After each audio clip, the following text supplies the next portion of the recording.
Hello students, welcome to our YouTube channel easy maths. So இன்னைக்கு நம்ம எந்த question பார்க்க போறோம் அப்படின்னா 11th மேத்ஸ் எக்ஸசைஸ் 2.3ல ஃபிஃப்த் சம் பார்க்க போறோம்.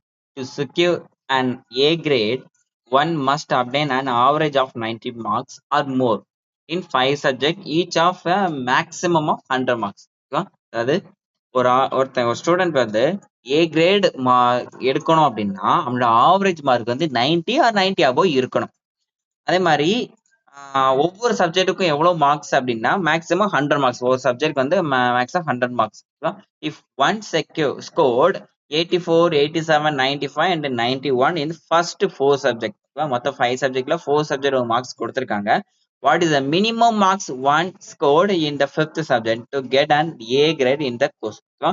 இப்ப 4 சப்ஜெக்ட் மார்க் கொடுத்துருக்காங்க. இன்னும் ஒரு சப்ஜெக்ட் வச்சுதான் அவ ஏ கிரேடா இல்லைன்னு சொல்லணும். அப்ப ஏ கிரேட் எடுக்கிறதுக்கு அந்த 5th சப்ஜெக்ட்ல அவன் எவ்வளவு மார்க் எடுத்தா 5th சப்ஜெக்ட் ஏ கிரேட் எடுப்பான் அப்படின்னு சொல்லி கொஸ்டின் கேட்கிறான். ஓகேவா? நம்மளுக்கு தெரியும் ஆவரேஜ் அப்படின்னா எல்லா நம்பரும் ஆட் பண்ணி டிவைடட் பை நம்பர் ஆஃப். ஓகேவா? Sum of the observation divided by number of observation. Sum of the observation இந்த மேல இருக்க நம்பர் எல்லாம் ஆட் பண்றோம். ஸோ 84, 87, 95, 91 அது கூட 5th சப்ஜெக்ட் நான் என்ன எடுக்கிறேன்? லெட் த மார்க்ஸ் இந்த 5th சப்ஜெக்ட் எக்ஸ்ன்னு எடுக்கிறேன்.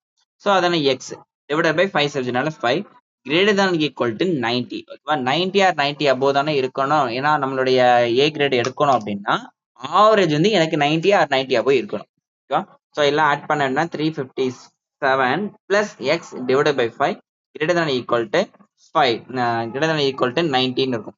இந்த 5 அங்கிட்டு கொண்டு போய் நான் மல்டிப்ளை பண்ணேன் அப்படின்னா 9 5 40, ஸோ 450.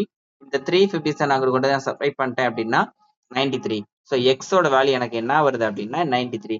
அப்ப மினிமமா அவன் 93 மார்க் 5th சப்ஜெக்ட்ல 93 மார்க் எடுத்தா மட்டும்தான் அவன் ஏ கிரேடு வருவான் அப்படின்னு சொல்லி சொன்னான். ஓகேவா? தேங்க்யூ.